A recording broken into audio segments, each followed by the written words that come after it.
Es drusku apmulsu nesapratu attiecībā par ģeometra attīstības departamentu budžetiem. Vai es pareizi sadzirdēju, ka ģeometrs līdz šim ir diezgan veiksmīgi tehniski nodrošinājis visu darbību, kas attiecās uz tām funkcijām, ko ģeometrs šobrīd dara. Savukārt attīstības departaments pārņemot trešo daļu, jo funkcijas tiek sadalītas 3 daļās, tehniski nevar nodrošināt, un tāpēc vajadzīgi papildus finansiālie līdzekļi. Es, diemžēl, jums nevarēšu atbildēt par to, cik sekmīgi ģeometrs to darīja, ja tiek atzīts, ka šī tehnoloģija ir nepietiekoši droša. Tā kā ar šādu atzinumu arī mums jārēķinās bija piešķirot šos līdzekļus. Kas šo atzinumu veids? Tātad ir atbilstoši iepriekšējam domas lēmumam, ir noteiktās arī struktūras, kuras ir vērtējušas šo gan funkciju pārņemšanu, gan arī attiecīgo tehnoloģiju pārņemšanu. Ja es domāju, tas ir gan ITC, gan arī tieši pats pilsētas attīstības departaments. Tātad no attīstības departamenta, no ITC un droši no būvvaldes eksperti ir sapratuši, ka šī sistēma, kas ir šobrīd, nav droša, tāpēc vajag iepirkt papildus visādas tehnoloģijas, lai katrā no šīm 3 vietām šī funkcija būtu droša. Es pareizi saprotu. Es jums tehnoloģiski tehnoloģiskos termiņus nevajag, bet izstāstīt, kurš ar ko savienosies un kurš atbildēs par kuru tieši datu bāzes uzkrāšanu vai tātad saistībām, bet kopumā tā situācija nav bijusi īpaši spīdoša.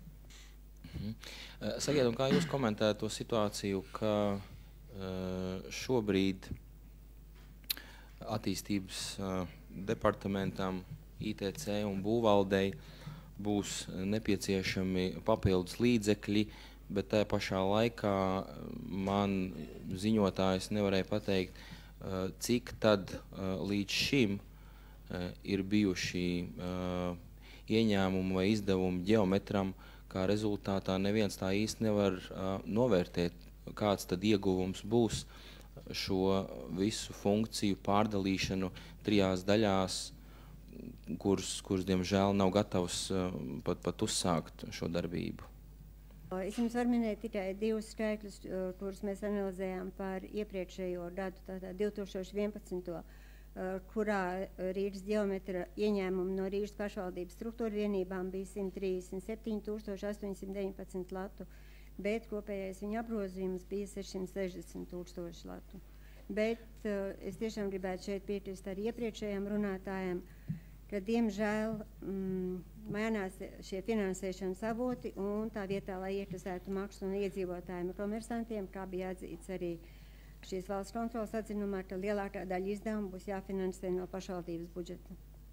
Vēlreiz, ja es varētu precizēt, 137 000, tas bija no visām pašvaldībām, jeb no Rīgas? Tas bija no Rīgas pašvaldības struktūra vienībām. Es nerunāju par to no malas, ko viņš... Jā, tie ir tātad tie ieņēmumi. Un, lai šobrīd nodrošinātu izdevumus ITC attīstības departamentam būvvaldē, tas budžets ir? Tas, ko mēs šobrīd sadalām, 470 000. Tātad starpība diezgan zīmīga. 400 000 vajag un 137 000 ieņēmumi bija līdz šim. Nu, šeit būs jāpārvērtē gan vēl tie nākošie ieņēmumi, bet, diemžēl, es saprotu, ka par atsevišķām pozīcijām arī nevarēs vispār ņemt maksu.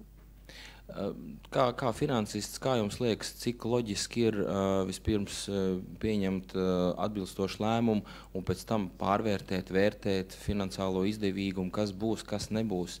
Tā finanses pasaulē notiek, es neesmu finansists, līdz ar to man grūti komentēt. Jā, bet arī bez lēmuma pieņemšanas kāds bija iepriekšējais lēmums, tad pilnībā izvērtēt un uzstārt visu darbību arī nav iespējams. Tātad loģiski vispirms pieņem lēmumu, likvidēt, sadalīt, iedot budžetu un pēc tam domāt, tātad, cik tas bija izdevīgi un kādi ieņēmumi un izdevumi. Tā es saprotu, jā? Tas ir tad, ja nav iespējams iegūt ticamus datus no paša uzņēmuma. Vai tas nozīmē, ka ģeometrs nesadarbojas un kategoriski atsakās dot savus datus? Nē, es diemžēl neesmu klāt, es nevaru jums apgalvot. Jā, paldies jums par atbildēm.